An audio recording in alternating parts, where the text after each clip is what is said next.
What happens when the weakest species in the galaxy becomes its greatest protector? For centuries, humanity was considered the cosmic equivalent of a house pet, cute, harmless, and utterly dependent on more advanced civilizations for survival. When the Zephyrian Plague threatened to wipe out entire worlds, it wasn't the mighty Karath Empire or the technologically superior Nexari who found the cure. It was a small team of human scientists working in a cramped laboratory on a forgotten mining station. The galaxy saved us when we were nothing. Now, when extinction comes calling for our former saviors, they're about to discover what humanity truly means by the word gratitude. This is not a story about humanity's strength, intelligence, or technology. This is about something far more dangerous: our refusal to forget those who helped us when we had nothing to offer in return. And when the universe's greatest threats set their sights on our friends, they're about to learn why owing humans a favor might just be the most powerful force in the cosmos. The debt is about to be repaid. With interest, Admiral Sarah Chun stood at the observation deck of the UES Retribution, watching the blue marble of Earth grow smaller in the viewport.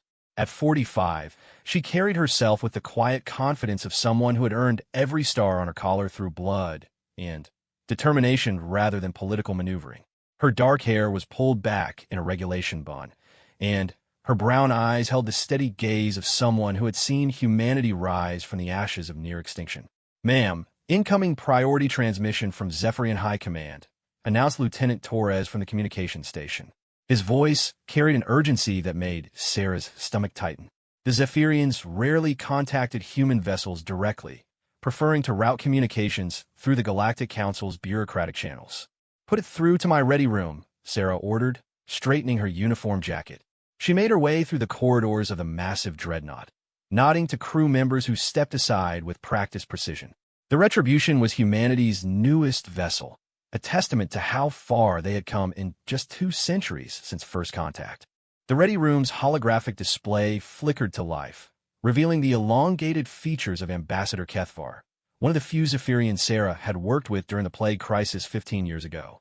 His usually silver skin had taken on a grayish pallor, and the delicate gills along his neck fluttered with what Sarah recognized as extreme distress.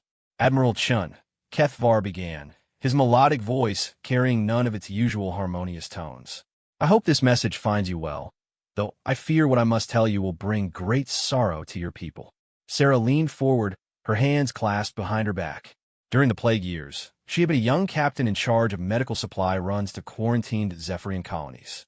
She had watched entire worlds empty as the synthetic virus ravaged their population, reducing the once mighty Zephyrian Federation from 12 billion souls to fewer than 50 million survivors. "The Devourers have returned," Kethvar continued, and Sarah felt her blood turn to ice. "Our deep space monitoring stations detected their bioships entering the Outer Rim 3 days ago. They are heading directly for our remaining colony worlds." Sarah had only read about the Devourers in classified historical archives, an ancient species of biomechanical horrors that had swept through the galaxy over 1,000 years ago, consuming entire civilizations before vanishing into the dark spaces between stars. They were the reason most major powers maintained their military forces, despite centuries of relative peace. "How long do you have?" Sarah asked, her tactical mind already running calculations. "Our analysts estimate 6 standard months before they reach Zephyria Prime." "Admiral, I am not contacting you in any official capacity. The Galactic Council has already declared our situation hopeless. They are implementing containment protocols and evacuating their own citizens from our territories." Kethvar's gill slits closed completely, a sign of barely controlled anguish. "But I remember what your people did during the plague. When everyone else quarantined our worlds and left us to die, humans flew supplies through active combat zones. Your scientists worked for 3 years to synthesize a cure from our biology, asking for nothing in return." "Kethvar," Sarah said softly, "are you asking what I think you're asking?" "I am asking if humanity remembers its friends, Admiral, not as a representative of my government, not as a formal request for alliance. I am asking you, personally, because 15 years ago you saved my daughter's life when you evacuated her from Kepler 442b. I am asking because when my people were dying and alone, humans didn't calculate the political cost of helping us." Sarah closed her eyes, remembering the evacuation Kethvar referenced.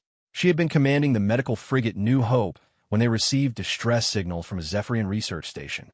Her orders had been clear: maintain quarantine protocols and wait for specialized hazmat crews.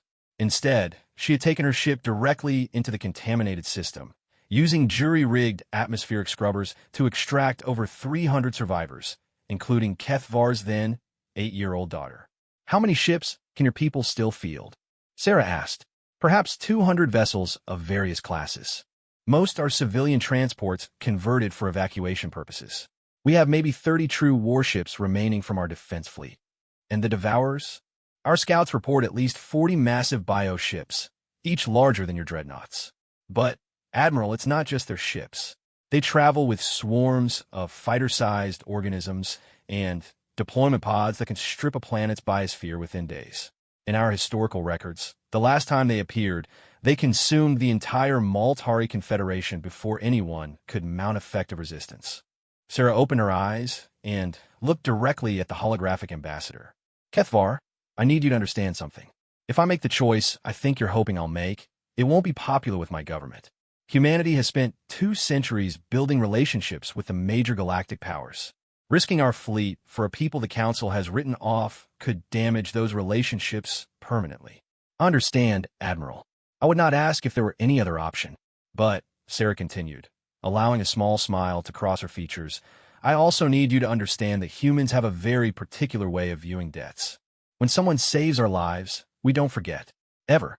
And when someone tries to hurt our friends..." She paused, her expression hardening. "Well, they tend to regret that decision." Hope flickered in Kethvar's large, dark eyes. "What are you saying, Admiral?" "I'm saying that while I can't speak for my government, I can speak for my crew. And I suspect that when word spreads about what's happening to the Zephyrians, you're going to find that humans have a very different definition of hopeless than the rest of the galaxy."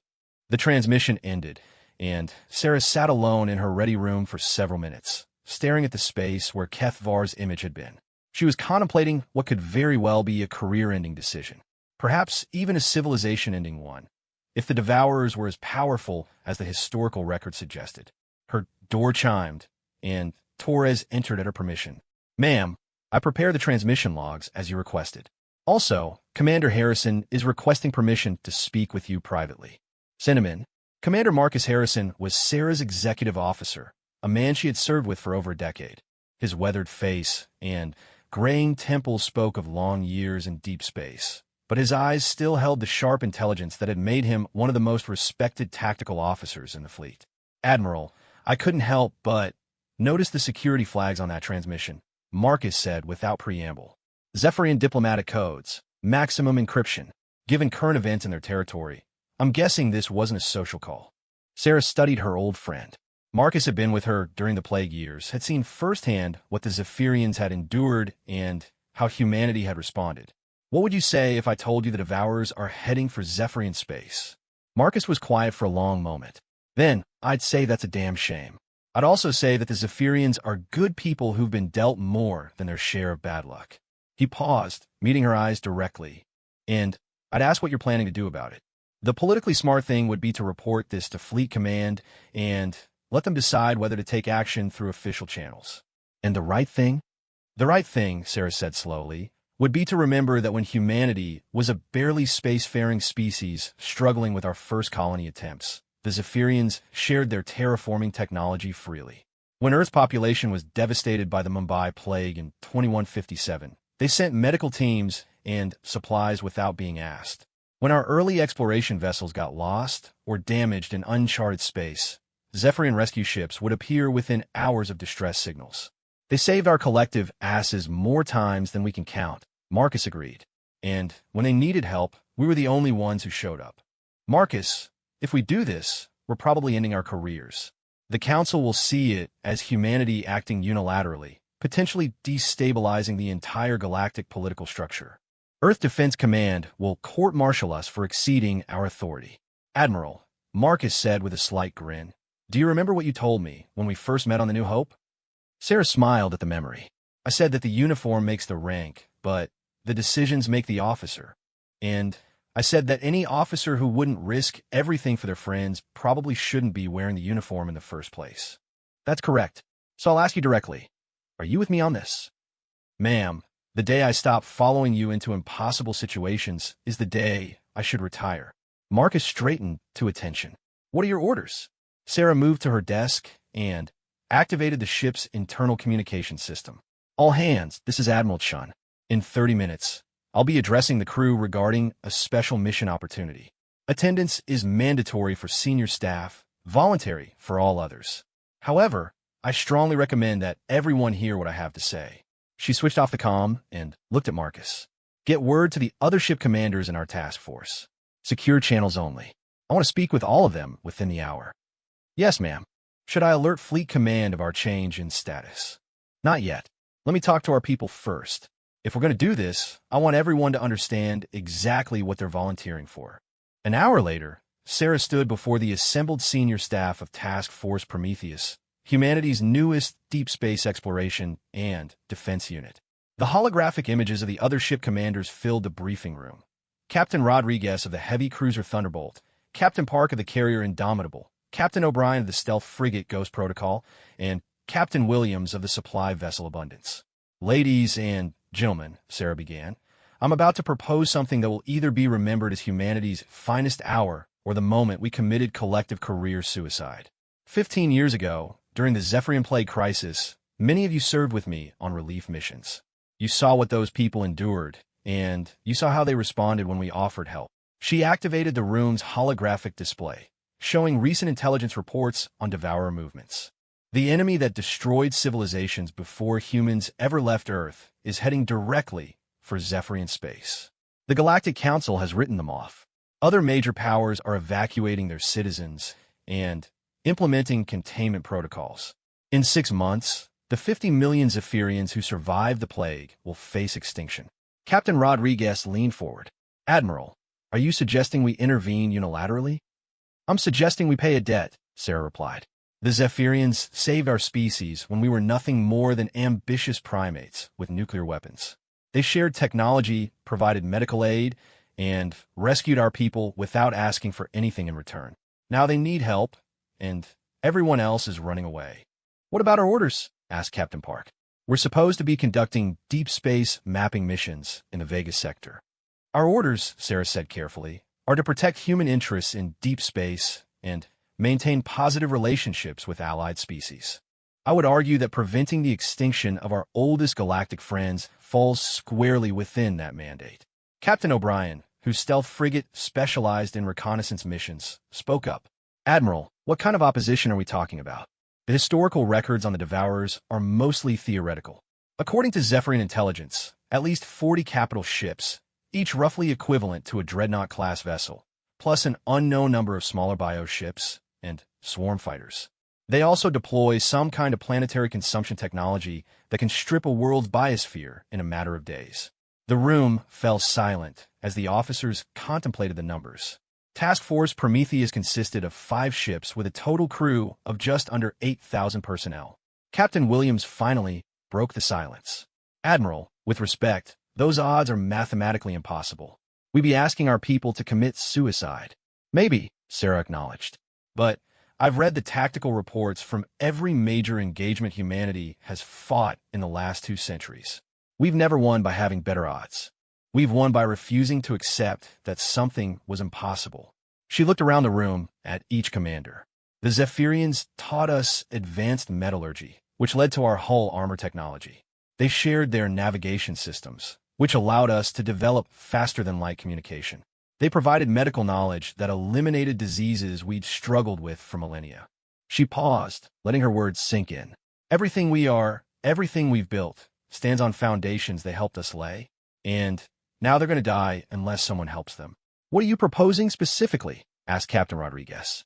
I'm proposing that we volunteer for an extended deep space mission to assist a friendly government with a security threat. I'll take full responsibility for the decision.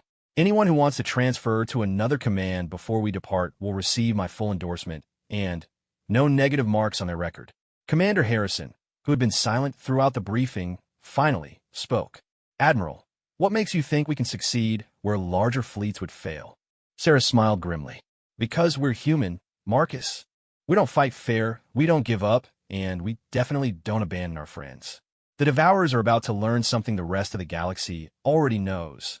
Humanity might be small, but we're mean as hell when someone threatens our family. The vote was unanimous.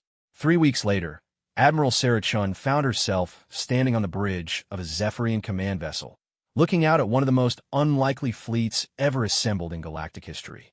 The UES Retribution sat at the center of the formation, its sleek human design a stark contrast to the organic curves of Zephyrian bioships floating around it like a protective swarm. Admiral Chun came the melodic voice of Fleet Commander Yishtao, the highest-ranking Zephyrian military officer still alive. Her skin held the deep silver coloration of advanced age, and the neural tendrils that extended from her skull moved in slow, thoughtful patterns. I must confess, when Ambassador Kethvar told us you had agreed to help, many of my people thought he had suffered a breakdown from stress. Sarah smiled, keeping her eyes on the tactical display, showing their combined forces. I can understand their skepticism. From the outside, this probably looks like elaborate suicide. 237 vessels against 40 bioships, each capable of destroying a planet. Yishtao's tendrils writhed slightly, indicating anxiety. Even with your technological advantages, the mathematics are not encouraging. Commander, has anyone ever told you about the Battle of Earth? I am familiar with the historical records. The Karath Empire attacked your homeworld with overwhelming force during the colonial wars. What the records don't usually mention is that we were outnumbered roughly 50-1. Every tactical computer in the fleet calculated our chances of survival at less than 3%. Sarah turned to face the Zephyrian commander. We won because we stopped fighting the battle our enemies expected and started fighting the battle they couldn't predict. Through the observation deck's bioluminescent walls, Sarah could see human and Zephyrian crews working together on ship modifications. Her engineers had spent the past 3 weeks adapting Zephyrian biotechnology to human weapon systems, while Zephyrian biotechnicians worked to enhance human ships' defensive capabilities with living armor plating. Dr. Emma Vasquez, Sarah's chief science officer, approached with a data pad in her hands and excitement in her eyes. Admiral, you need to see the latest test results from the hybrid systems. Good news, I hope. Better than good. The bioarmor integration is showing efficiency ratings 30% higher than our projections. The living metal bonds with our hull plating at the molecular level, creating a reactive defense system. When projectiles hit the ship, the bioarmor automatically redistributes impact energy and begins immediate self-repair. Commander Yishtao's tendrils perked up with interest. Doctor, are you saying human vessels now carry our regenerative technology? Not just carry it, Commander. We've synthesized it with our own metallurgy. The result is stronger than either technology alone. Emma pulled up a holographic display showing microscopic footage of the armor in action. Watch this impact test. The display showed a section of modified human hull plating being struck by a simulated plasma bolt. Instead of simply absorbing the impact, the bioarmor rippled like liquid, dispersing the energy while simultaneously growing new material to repair the damage. Fascinating, Yishtao observed. In 3 weeks, you have achieved a level of biotechnological integration that took our scientists decades to perfect. That's because we had excellent teachers, Sarah replied diplomatically. But, more importantly, we're approaching the technology from a different perspective. You've always viewed bioships as living entities to be partnered with. We're treating them as sophisticated tools to be optimized. And what have we learned from your approach? Asked Emma, clearly leading up to something important.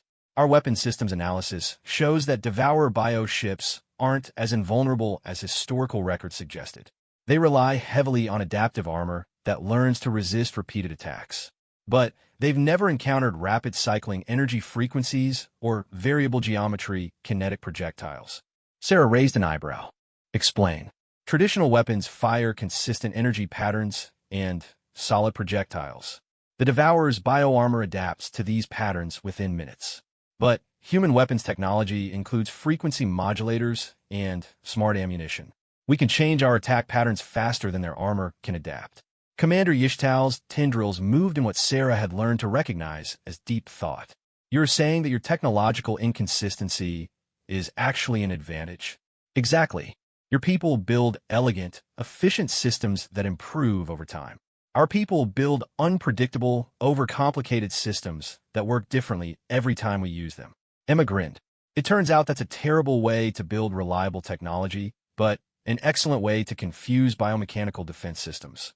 An alert chime sounded throughout the ship, and Lieutenant Commander Torres's voice came over the communications system. Admiral Chun, incoming priority transmission from the Advanced Scout Group. Sarah made her way to the command center, followed by Yishtal and Emma.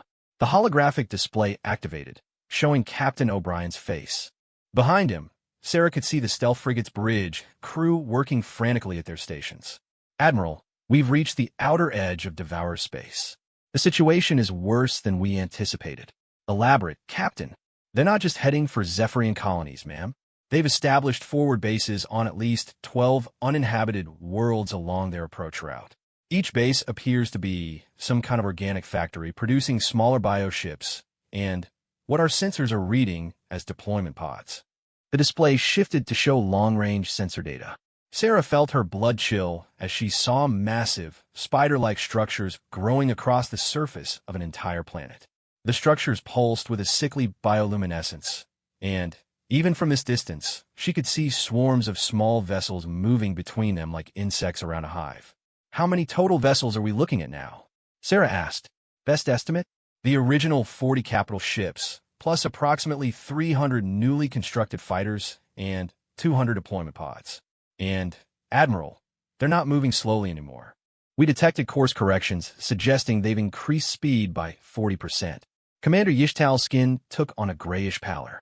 At that speed, they will reach our outer colonies in 3 months, not 6. There's something else, O'Brien continued. We intercepted some kind of bioelectromagnetic communication between the bases. Our linguistic AIs can't decode it, but the transmission patterns suggest they're coordinating construction efforts across all 12 worlds simultaneously. They're building something specific, Sarah realized. This isn't just expansion. They're preparing for a particular type of engagement. Ma'am, we also detected energy signatures consistent with the planet consumption process described in historical records. 2 of the worlds they've occupied are already showing massive atmospheric changes. Whatever biosphere existed there before, it's being completely converted into raw materials. Sarah closed her eyes, running tactical calculations in her head. Every piece of new information made their situation more desperate, but also provided new opportunities for unconventional strategies. Captain O'Brien, I need detailed scans of those factory worlds.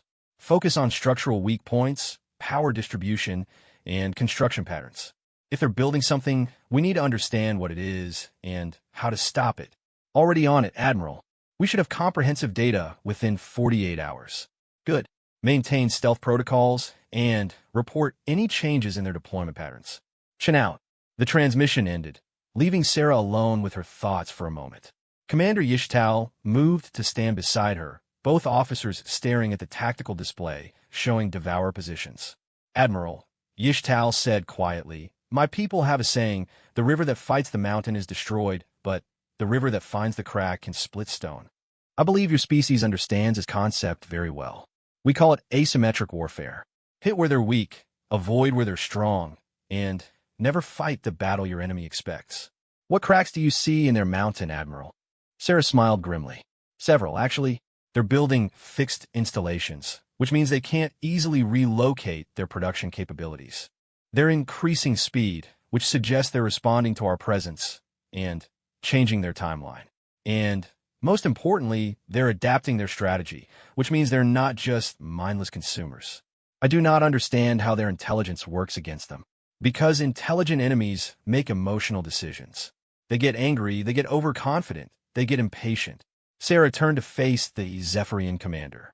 The Devourers have operated for over 1,000 years as the ultimate predator. Nobody has ever mounted an effective resistance against them. That kind of dominance breeds arrogance.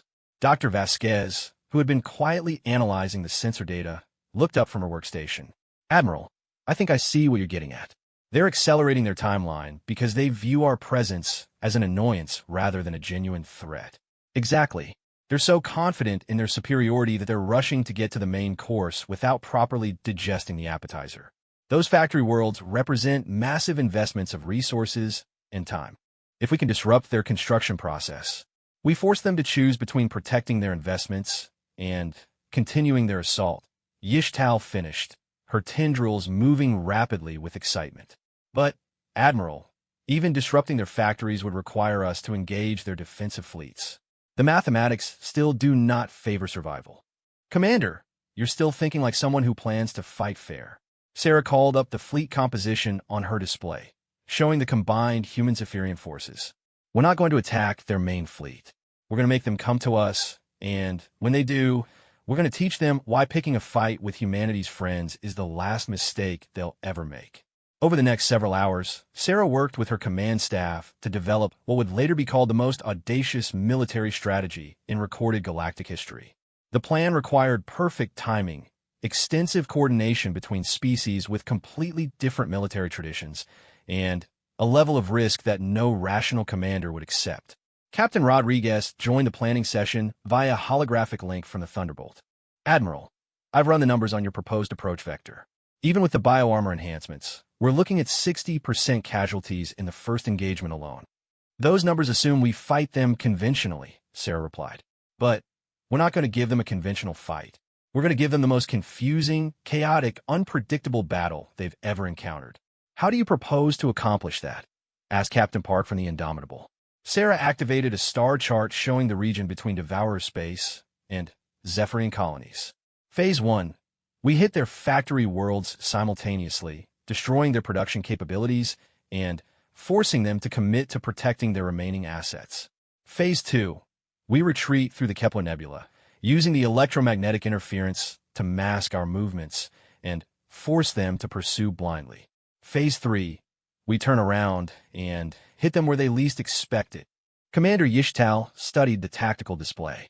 Admiral, the Kepler Nebula is notorious for navigation hazards. Many ships have been lost attempting to traverse it. That's exactly why they won't expect us to use it as a battleground. The nebula's interference will neutralize their numerical advantage by limiting sensor range and disrupting formation flying. In there, it won't matter how many ships they have. It will matter how well their individual crews can adapt to unexpected situations. And you believe human crews will perform better in chaotic conditions? Asked Captain Williams. I believe human crews will perform better in impossible conditions, Sarah corrected, because that's where we do our best work. The meeting continued for several more hours, with each ship captain contributing expertise to the developing strategy. By the end, they had a plan that was simultaneously brilliant and insane, with approximately equal chances of saving the Zephyrian people or getting everyone killed in the attempt. As the senior staff departed to brief their crews, Commander Yishtal remained behind with Sarah. Admiral, may I ask you a personal question? Of course. When Ambassador Kethvar first contacted you, what was your immediate emotional response? Before you considered tactics or politics or consequences, what did you feel? Sarah was quiet for a moment, remembering the moment she had learned about the Devourer threat. Anger, she said finally. Pure, cold anger. The Zephyrians are good people who've suffered more than any species should have to endure. The idea that some ancient nightmare was coming to finish the job that the plague started, it made me furious. And now that you understand the true scope of what we face, now I'm still angry. But I'm also something else. Sarah looked out at the mixed fleet, human and Zephyrian ships working together in preparation for battle. I'm proud to serve with people who would risk everything for their friends. Proud to represent a species that doesn't know how to abandon those who need help. Commander Yishtal's tendrils curled, and what Sarah had learned was the Zephyrian equivalent of a smile. Admiral, if we survive this, I believe the galaxy will remember this moment for 1,000 years. And if we don't survive, then the galaxy will remember that when the ancient darkness returned, humanity chose to stand against it rather than run away. The Zephyrian commander straightened to attention. It will remember that some debts are worth dying to repay. As Sarah watched the final preparations for humanity's most desperate gamble, she couldn't help but think that either way, the Zephyrians were right. This was a moment the galaxy would never forget. The attack began at 0347 hours, Galactic Standard Time, across 12 worlds simultaneously. Admiral Sarah Chun watched from the Retribution's bridge as her carefully orchestrated plan unfolded in real time across multiple star systems. The main tactical display showed 12 separate engagements happening at once, each one a precisely timed assault designed to cripple Devourer production capabilities before they could mount an effective response. Strike Group Alpha is engaging the factory complex on Kepler 438C, reported Lieutenant Torres, his voice steady despite the chaos on the display. Captain Rodriguez confirms successful penetration of their defensive perimeter. Sarah nodded, keeping her expression calm while internally marveling at the audacity of what they were attempting. Each strike group consisted of one human vessel paired with 3 or 4 Zephyrian bioships, using speed and unpredictability to overcome the massive defensive installations the Devourers had constructed. "Admiral," came Captain Rodriguez's voice over the comm, "you need to see this. These factory structures aren't just building ships. They're growing some kind of massive bioweapon platforms." On the secondary display, Sarah could see the Thunderbolt sensor feeds showing enormous organic structures that defied easy categorization. They looked like a cross between flowers and artillery pieces, with massive bioluminescent centers surrounded by smaller nodes that pulsed with energy. Dr. Vasquez analysis? Emma leaned over her console, her fingers flying across holographic interfaces. The energy signatures suggest some kind of directed energy weapon, but the scale is enormous. Each platform appears capable of planetary bombardment from orbit. Siege weapons, Sarah realized. They're not just planning to consume the Zephyrian colonies. They're planning to break any defensive installations from long range first. Commander Yishtal, who had insisted on remaining aboard the Retribution for the operation, moved closer to the tactical display. "Admiral, if they complete construction of those weapons—" "They won't," Sarah said firmly. "All strike groups, new priority targets. Focus on the large bioplatforms. If you can't destroy them completely, target whatever looks like power distribution or control systems." The next 30 minutes passed in a blur of coordinated destruction. Human weapons, with their unpredictable frequency patterns and variable geometry projectiles, proved devastatingly effective against Devourer installations that had been designed to resist more conventional attacks. Zephyrian bioships, enhanced with human targeting systems and tactical coordination protocols, struck with precision that their creators had never intended. Strike Group Delta reporting successful destruction of Platform Gamma on Kepler 442b, announced Captain Park from the Indomitable. "But we're taking heavy casualties from the defensive swarms. These things adapt faster than our models predicted." Sarah frowned, studying the casualty reports flowing in from all 12 engagements. They were losing ships, but not at the catastrophic rate their pre-mission calculations had suggested. More importantly, they were accomplishing their primary objectives. "All groups begin Phase 2 withdrawal. Execute scatter protocol and proceed to rally point 7. "Ma'am," Torres interrupted, "we're receiving emergency transmissions from the outer monitoring posts. The main Devourer fleet is moving. All 40 capital ships are accelerating toward our position. Time to intercept. 18 hours at their current speed." Sarah allowed herself a small smile. "Perfect. They're reacting exactly as we hoped. All ships implement stealth protocols and proceed to the Kepler Nebula. It's time to show our guests what hospitality looks like in human space." The retreat to the nebula took 14 hours, during which Sarah's fleet played an elaborate game of cat and mouse with Devourer pursuit forces. The bioships that followed them were fast and aggressive, but they lacked experience with human tactical doctrine. Every time they thought they had cornered a human vessel, it would do something completely unexpected. Captain O'Brien's stealth frigate, the Ghost Protocol, proved particularly effective at this game. Using a combination of advanced cloaking technology and Zephyrian biomimetic hull modifications, the ship could literally disappear from sensors while surrounded by enemies. "Admiral," O'Brien reported during one particularly tense pursuit, "I'm reading confusion in their formation patterns. They keep trying to surround vessels that aren't where they expect them to be." "That's because they're used to fighting enemies who follow logical tactical doctrines," Sarah replied. "Keep them guessing, Captain. The more frustrated they become, the more mistakes they'll make." As the combined fleet entered the outer edges of the Kepler Nebula, Sarah gathered her senior staff for a final briefing before the main engagement. The nebula's electromagnetic interference made holographic communications impossible, so everyone was physically present in the Retribution's main conference room. "Ladies and gentlemen," Sarah began, "in approximately 4 hours, we're going to face the largest space battle in recorded galactic history. 40 Devourer capital ships, plus an estimated 500 support vessels against our 237 ships. She activated a physical display showing the nebula's interior structure. The Kepler Nebula is roughly 4 light-years in diameter, with electromagnetic anomalies that will limit sensor range to approximately 50,000 kilometers. This means that despite their numerical superiority, the Devourers will be fighting multiple small engagements rather than one large battle. Commander Harrison leaned forward, studying the tactical display. "Admiral, what about their bioweapon platforms?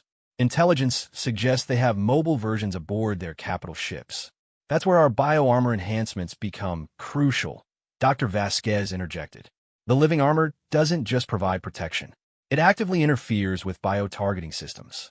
Their weapons will have difficulty maintaining locks on our ships."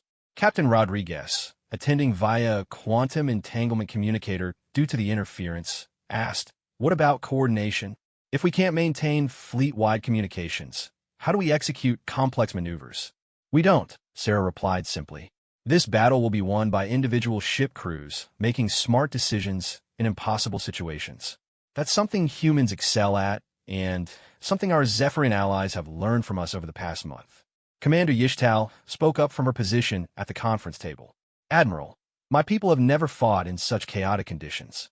Our traditional tactics rely heavily on formation fighting and coordinated bioship swarms. Which is exactly why this will work, Commander. Your ships have been paired with human vessels specifically to learn our approach to tactical chaos. Trust your human partners, trust your instincts, and remember that the enemy expects you to behave predictably." The briefing continued for another hour, covering everything from emergency communication protocols to ammunition conservation strategies. As the officers prepared to return to their ships, Sarah noticed that none of them looked afraid. Concerned, certainly, and properly respectful of the odds they faced, but not afraid. "Ma'am," Lieutenant Torres said as the meeting concluded, "there's something you should see. We've been monitoring communications from the Devourer fleet." "They're communicating with each other?" "Not exactly. Our linguist AIs have detected what appears to be internal confusion within their command structure. They're sending repeated queries back and forth as if they can't understand our tactical behavior." Sarah raised an eyebrow. "Elaborate." "Well, ma'am, they seem to be having trouble categorizing us. Their communications suggest they're trying to determine if we're a primitive species using crude tactics or an advanced species using tactics they don't recognize. And their conclusion? They haven't reached one. Based on the communication patterns, they're treating us as both possibilities simultaneously, which is apparently causing significant confusion in their tactical planning." Sarah laughed, a sound that carried clearly through the conference room. "They're overthinking it. They've encountered thousands of species over the millennia, all of which probably followed predictable tactical doctrines. Now, they're facing humans who barely follow our own doctrines, and they can't figure out what we're doing. Because we don't know what we're doing either," Captain Williams added with a grin. "We're making it up as we go along." "Exactly. And that's going to save all our lives." For hours later, the battle began in earnest. Sarah watched from the Retribution's bridge as sensor contacts appeared and disappeared throughout the nebula like fireflies in a thunderstorm. The electromagnetic interference meant that most of what she could see was happening to ships within direct visual range. But the periodic reports from other vessels painted a picture of chaos beyond anything in military history. "Captain O'Brien is engaging 2 bioships near Grid 77, reported Torres. "He's using micro-jump tactics to appear inside their formation." "Micro-jumps?" Commander Yishtal asked. "Inside a nebula? That should be impossible. It should be suicidal," Sarah corrected. "But O'Brien is always specialized in impossible maneuvers. He's probably calculated that the risk of a navigation error is lower than the risk of conventional engagement against superior numbers." The next report confirmed her assessment. Ghost Protocol reports successful destruction of both targets. Captain O'Brien says the Devourers never figured out where his attacks were coming from. Throughout the nebula, similar scenes were playing out. Human vessels would appear from unexpected directions, engage for brief periods using rapidly shifting weapon frequencies, then disappear before the enemy could adapt. Zephyrian bioships, freed from their traditional formation constraints, proved remarkably effective at hit-and-run tactics when paired with human tactical coordination. "Admiral," came Captain Rodriguez's voice over the comm. Thunderbolt is engaging a capital ship near the nebula's core. This thing is massive, easily 3 times our size, but its bioarmor is having trouble adapting to our new frequency cycling protocols. Casualties? Light so far. The bioarmor enhancements are performing better than expected. We're taking hits, but the living armor is actually learning from the attacks and becoming more effective. That was a development Sarah hadn't anticipated. The hybrid human-Zephyrian bioarmor wasn't just protecting their ships.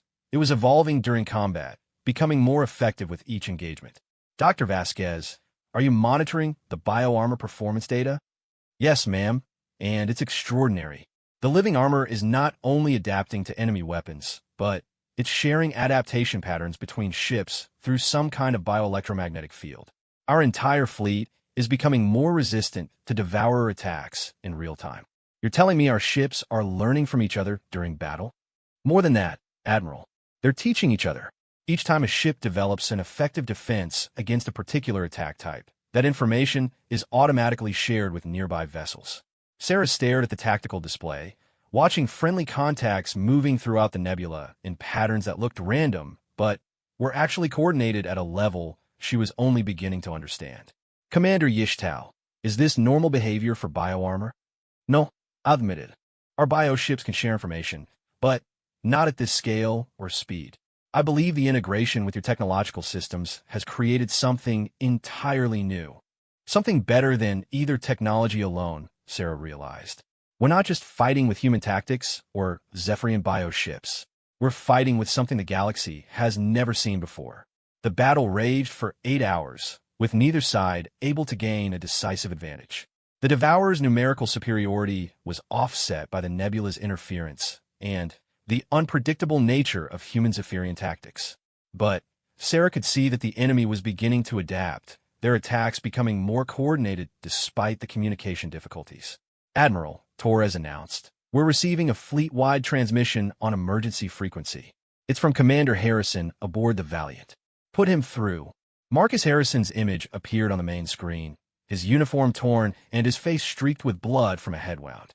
Behind him, Sarah could see sparks flying from damaged systems and crew members working frantically at their stations.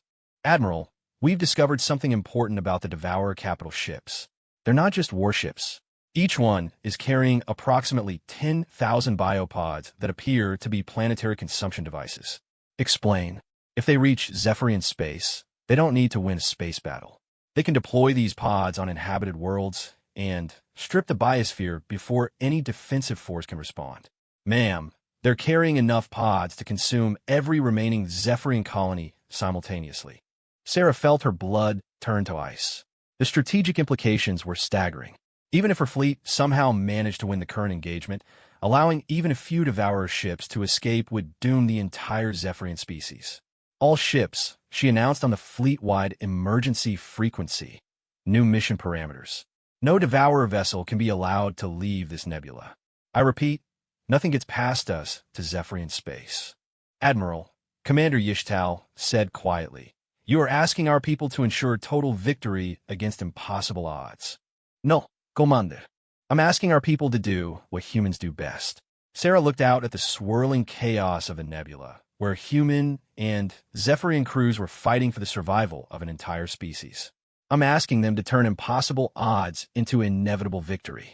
The final phase of the battle was about to begin. The turning point came when Captain Williams did something that violated every principle of military logistics Sarah had ever learned. The supply vessel abundance, designed for cargo transport and emergency repairs, rammed a Devourer capital ship at full speed while simultaneously venting its entire cargo of industrial chemicals into the surrounding space. Williams, what the hell are you doing? Sarah demanded over the emergency frequency. Creating a weapons-grade chemical reaction, ma'am, came Williams's reply, his voice strained but determined. Our cargo included 17 different industrial compounds. Dr. Vasquez's bioarmor analysis suggested that certain chemical combinations could disrupt Devourer bioship regeneration capabilities. Through the tactical display, Sarah watched as the massive explosion created a spreading cloud of reactive chemicals that began dissolving the bioarmor of every Devourer vessel within 50 kilometers. The enemy ships, caught completely off guard by an attack, they had never encountered began losing structural integrity as their living armor literally melted away.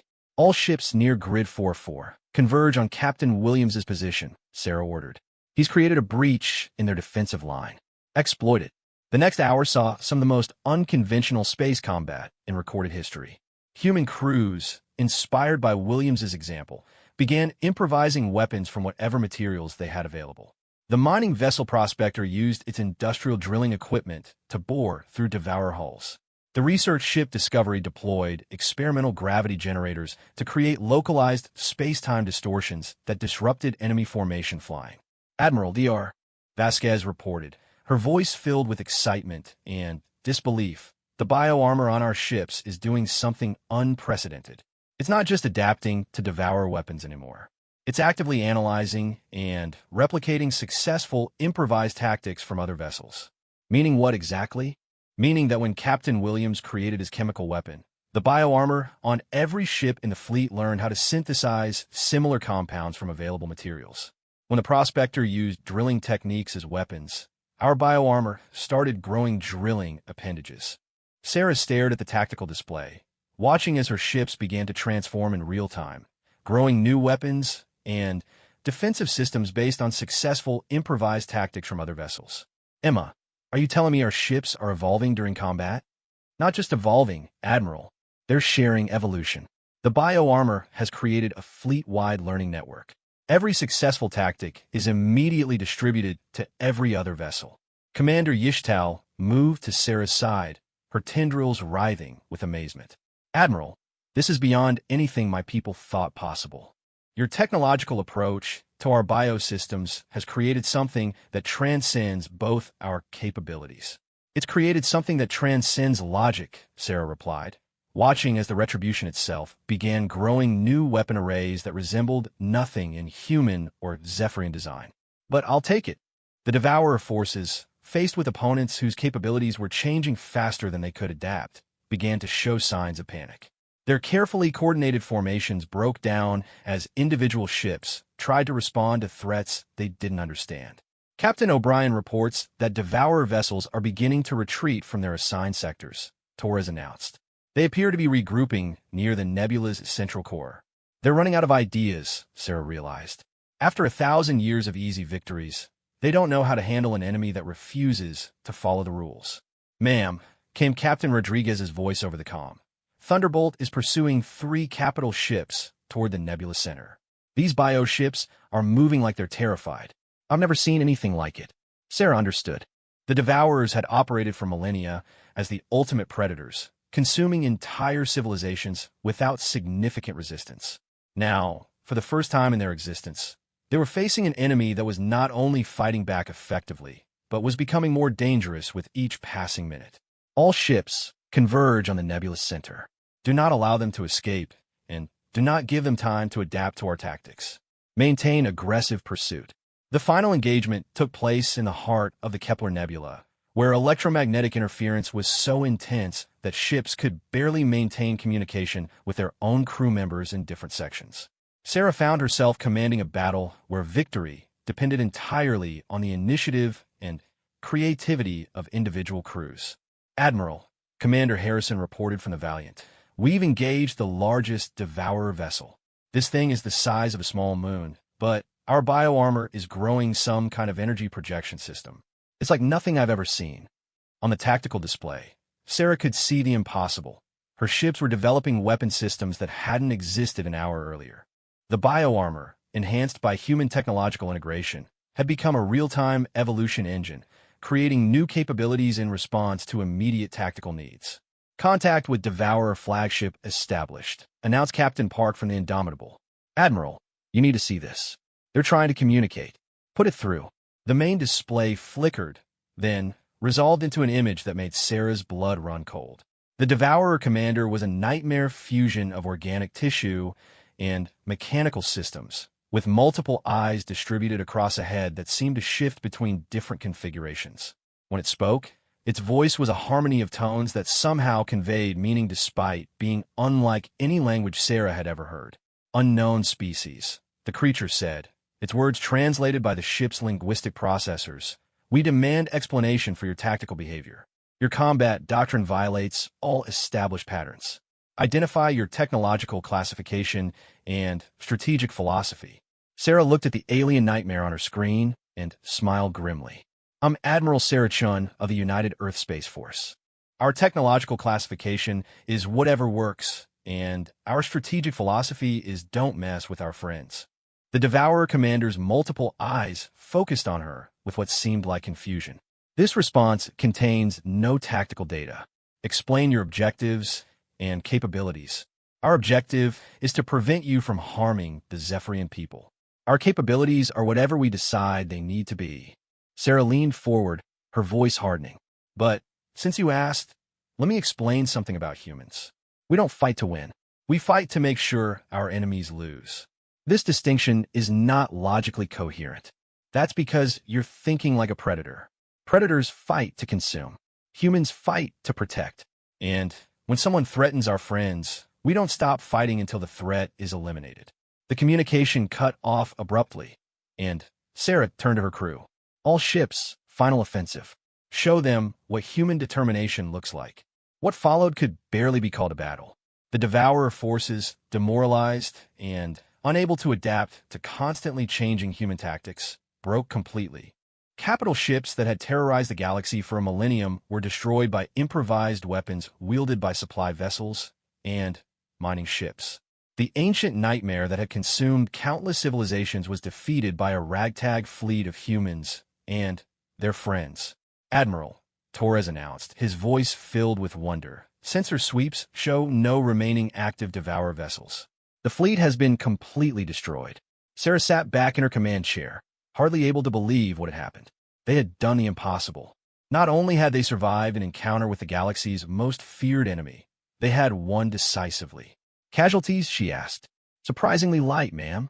43 vessels destroyed, approximately 2,000 personnel lost. Given the odds we faced, it's practically miraculous. It's not miraculous, Sarah corrected. It's what happens when you underestimate humanity's refusal to abandon our friends. Commander Yishtal approached, her tendrils moving in complex patterns that Sarah had learned to recognize as deep emotion. Admiral, my people owe you a debt that can never be repaid. Commander, your people already repaid any debt they owed when they helped humanity during our early space years. This wasn't about debt. This was about family. Over the next several hours, the combined fleet worked to secure the nebula and analyze the wreckage of the Devourer forces. What they discovered would change galactic politics forever. Dr. Vasquez presented her findings to the senior staff as the fleet prepared to leave the nebula. The biotechnology we recovered from Devourer ships is extraordinary. Their bioarmor and organic weapons represent thousands of years of technological evolution. But more importantly, we found data cores containing information about other species they've encountered. How many other species? Sarah asked. Hundreds, Admiral. Civilizations that were completely consumed over the past millennium. But the data suggests that many of them had technological capabilities that could be reconstructed from the genetic and technical information stored in Devourer archives. Commander Yishtal leaned forward.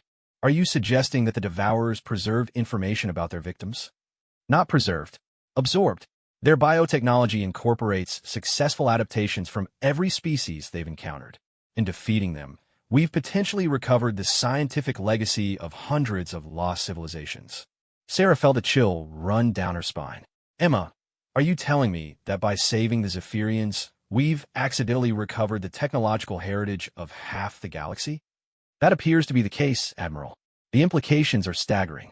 This technology could advance galactic civilization by centuries in every field from medicine to engineering to energy production. And it all belongs to the people who defeated the Devourers, Sarah realized. The humans and Zephyrians who were willing to risk everything for each other. As the fleet began its journey back to Zephyrian space, Sarah contemplated the irony of what they had accomplished. The weakest alliance in the galaxy had defeated its greatest threat, and in doing so, had inherited the accumulated knowledge of hundreds of civilizations. Admiral, Commander Harrison said as he joined her at the observation deck, I've been thinking about something. The Galactic Council wrote off the Zephyrians as a lost cause. They implemented containment protocols and abandoned them to die. And now, Now, they're going to discover that the doomed species and their human allies control technology that could reshape the entire galaxy. Marcus smiled grimly. I suspect the Council's opinion of both our species is about to change dramatically. Sarah looked out at the stars ahead, where Zephyrian colonies waited anxiously for news of the battle. Marcus, I think the galaxy is about to learn something important about judging people based on their perceived weakness, which is that sometimes the species you dismiss as helpless are the ones who end up saving everyone else. The Retribution and its escort vessels headed towards Zephyrian space, carrying not just news of victory, but the promise of a new era in galactic civilization. Behind them, the Kepler Nebula glowed with the light of 1,000 destroyed nightmares, and ahead lay a future where humanity's friends would never again face extinction alone. 6 months after the Battle of Kepler Nebula, Admiral Sarah Chun stood in the newly constructed Joint Command Center on Zephyria Prime, watching as the most extraordinary transformation in galactic history continued to unfold around her. Through the bioluminescent walls, she could see construction vessels from dozens of species working together to build what would become the new center of galactic civilization. Admiral, came the familiar voice of Dr. Emma Vasquez. The latest integration tests are showing remarkable results. The Recover-Devourer technology has successfully merged with 17 different species' scientific databases. Sarah turned from the window to face her chief science officer, who now wore the insignia of Director of Galactic Technology Integration. How remarkable are we talking about? We've successfully restored the medical knowledge of the healer caste from the Andromeda system. Their regenerative medicine techniques, combined with Zephyrian biotechnology and human adaptability protocols, have eliminated over 300 previously incurable diseases across 12 species. And the other projects? The quantum engineers' propulsion systems have reduced interstellar travel time by 70%. The Crystal Singer's energy manipulation techniques have solved the power requirements for planetary terraforming on a massive scale. Admiral, we're not just advancing existing technology. We're recreating entire fields of science that were lost when the Devourers consumed their creators. Sarah nodded, still struggling to process the magnitude of what they had accomplished. In saving the Zephyrians, humanity had accidentally inherited the combined scientific legacy of hundreds of advanced civilizations. More importantly, they had chosen to share that legacy freely with any species willing to work toward mutual benefit. Ma'am, Lieutenant Torres announced from his expanded communications station, incoming transmission from Galactic Council headquarters. It's marked as urgent priority from the Council Chairman himself. Put it through. The holographic display activated, showing Chairman Vextal of the Karath Empire, the same species that had once attempted to conquer Earth during the colonial wars. His reptilian features were rigid with what Sarah had learned to recognize as barely controlled frustration. Admiral Chin, Vextal began, his voice carrying the authority of someone accustomed to being obeyed without question. The Galactic Council requires your immediate appearance before the full assembly to answer questions regarding humanity's recent activities. Chairman, I'm currently overseeing critical integration protocols for recovered technologies that could benefit every member species. Perhaps we could schedule a meeting for next month. Admiral, you will appear before the Council within 72 hours, or the Council will implement sanctions against both human and Zephyrian space. Sarah raised an eyebrow. Sanction? For what exactly? For unilateral military action that destabilized galactic security, for withholding critical technologies from Council oversight, and for forming unauthorized alliances that threaten the established political order. I see. And when you say established political order, you mean the order where major powers abandon their allies when it becomes inconvenient to help them. Admiral Chun, you will not lecture this council on proper diplomatic protocol. Your species has been a galactic power for less than 3 centuries. We have maintained interstellar peace for over 2 millennia. Sarah looked around the command center, where human, Zephyrian, and representatives from 30 other species worked together on projects that would have been impossible just months earlier. Chairman, with respect, your interstellar peace was about to include the complete extinction of the Zephyrian people. Forgive me if I'm not impressed by your track record. The Zephyrians were deemed a strategic loss.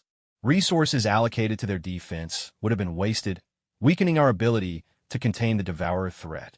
The Devourer threat that we eliminated completely while your council was implementing containment protocols. Vextal's scales shifted color slightly, indicating anger. Admiral, the Council demands access to all recovered Devourer technologies and complete integration of human and Zephyrian forces into Council military command structure. Chairman, let me save us both some time. The answer is no. You cannot refuse Council authority, Admiral. Every spacefaring species falls under Council jurisdiction for matters of galactic security. Actually, Chairman, every spacefaring species that chooses to accept Council authority falls under Council jurisdiction. As of this morning, humanity has formally withdrawn from the Galactic Council. The silence that followed was so complete that Sarah could hear the background hum of the command center's bioluminescent systems. That is impossible, Vextal finally said. No species has ever withdrawn from Council membership. No species has ever had reason to withdraw before. But when the Council abandons its allies and then demands control over the technology those allies use to save themselves, it becomes clear that the Council's priorities don't align with humanity's values. Admiral, you are making a catastrophic mistake. Without Council protection, humanity will face economic isolation, diplomatic sanctions, and potential military intervention from major galactic powers. Chairman, Sarah said with a smile that didn't reach her eyes, let me explain something about the current galactic situation. Humanity and our allies now control technology recovered from hundreds of advanced civilizations. We've shared that technology freely with any species willing to work toward mutual benefit. As a result, we've formed new partnerships with over 60 species that were never major Council powers, but are now among the most technologically advanced civilizations in the galaxy. You are describing the formation of a rival power block, Vextal accused. I'm describing the formation of an alliance based on mutual respect and shared benefits, rather than political dominance and strategic abandonment. The transmission ended abruptly, leaving Sarah alone with her staff to contemplate what they had just done. In a few minutes of conversation, humanity had formally separated itself from the galactic political structure that had dominated interstellar relations for over 2,000 years. Admiral, Commander Yishtal said as she entered the command center. I monitored the transmission with Council Chairman Vextal. Are you certain this is wise? Commander, 3 days ago, the Maltari delegation arrived with their entire surviving population. They're the last remnants of a species that created faster-than-light communication technology. The Council wrote them off as a failed civilization because they lost their homeworld to stellar collapse. And now, they're working with our engineers to develop communication systems that will allow instantaneous contact across galactic distances. They chose to work with us because we offered them partnership rather than absorption into existing power structures. Dr. Vasquez approached with a datapad in her hands. Admiral, I have an update on the Healer Cast integration project. It's better than we hoped. How much better? Their medical techniques don't just cure diseases. They can reverse aging, regenerate lost limbs, and enhance cognitive function. Admiral, we're looking at technology that could extend lifespans indefinitely while improving quality of life beyond anything previously imagined. And they're sharing this freely? They're sharing it with everyone who fought to save them when the Council declared them extinct. Emma paused, checking her data. Ma'am, we have formal alliance requests from 87 species that were marginalized by the Council. They're not asking to join a human empire. They're asking to join a cooperative alliance based on mutual benefit. Sarah moved to the central display, which now showed a three-dimensional map of local galactic space. Blue markers indicated the growing network of species that had joined what was being called the Cooperative Alliance. Red markers showed traditional Council powers. The map made the new reality clear. The blue markers outnumbered the red ones 3-1. Commander Yishtal, what's the status of our defensive preparations? Admiral, our combined fleets now number over 4,000 vessels, most equipped with hybrid technologies that didn't exist 6 months ago. But more importantly, we've established defensive partnerships with species the Council never considered strategically relevant, such as the silicon miners control access to rare elements essential for advanced technology. The gas giant harvesters provide exotic fuels for faster-than-light travel. The deep space nomads have navigation knowledge for regions of space no major power has ever explored. Sarah nodded, understanding the strategic implications. The Council focused on controlling major civilizations while ignoring dozens of smaller species with critical capabilities. Exactly. And now those smaller species have access to advanced technology through our alliance, while the Council powers face potential resource shortages if they attempt economic sanctions. "Ma'am," Torres interrupted. "Incoming transmission from Earth Defense Command. It's Admiral Martinez." "Put him through." Admiral Martinez appeared on the display, his expression serious but not disapproving. "Sarah, I assume you know why I'm calling. The Council contacted Earth directly 3 hours ago, demanding your immediate recall and court-martial for exceeding authority. They also demanded that Earth repudiate all alliance agreements you've made and surrender recovered Devourer technology to Council oversight." "And Earth's response?" "The President told them to go to hell." Martinez smiled slightly. "More diplomatically than that, but the message was clear. Earth stands behind your decisions and formally endorses humanity's withdrawal from Council authority." "What about the other major human colonies? Mars, Alpha Centauri, and New Geneva have all voted to support the withdrawal." "Sarah, you need to understand something. The news of what you accomplished has spread throughout human space. People are calling it the greatest military victory in human history, not just because you won, but because of why you fought. Because we protected our friends. Because you refused to abandon people who needed help, regardless of the political cost. Sarah, you've reminded humanity what we're supposed to stand for. There's no going back now." The transmission ended, and Sarah found herself surrounded by allies from dozens of species, all looking to her for guidance in navigating this new galactic reality. "Admiral," came a new voice from the entrance to the command center. Sarah turned to see Ambassador Kethvar, the Zephyrian who had first asked for humanity's help. "I bring greetings from the Alliance Council and a formal request." "What kind of request?" "The Cooperative Alliance has voted unanimously to offer you the position of Supreme Allied Commander, not as a human giving orders to other species, but as the leader of a truly cooperative military organization." Sarah looked around the command center, seeing humans, Zephyrians, and representatives from 30 other species working together on projects that would reshape the galaxy. They weren't building an empire or a hierarchy. They were building something that had never existed before. A galactic civilization based on mutual respect and shared benefit. "Ambassador, I'm honored by the offer, but I need to understand something. What happens when the Council powers decide they can't accept our new alliance? What happens when they conclude that military action is necessary to restore their version of galactic order?" "Then, Admiral," Kethvar replied with a tone that reminded Sarah why she had always liked the Zephyrians, "they will discover what the Devourers learned.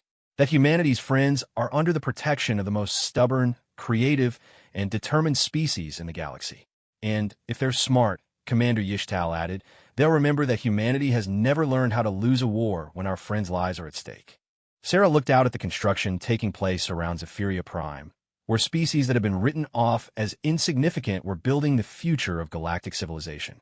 She thought about the debt that had started all of this, the simple human refusal to forget those who had helped them when they had nothing to offer in return.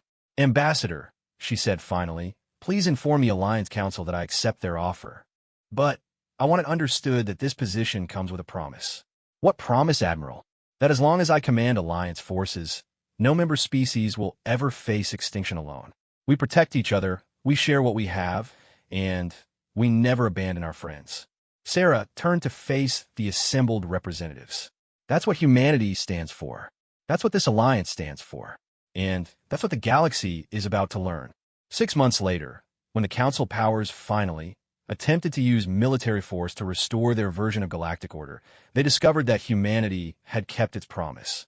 The alliance didn't just survive the attack. It absorbed 3 major Council species who decided they preferred cooperation to domination. The galaxy learned that day that owing humanity a favor wasn't just a debt to be repaid. It was membership in a family that would never let you fight alone. And in the end, that made all the difference.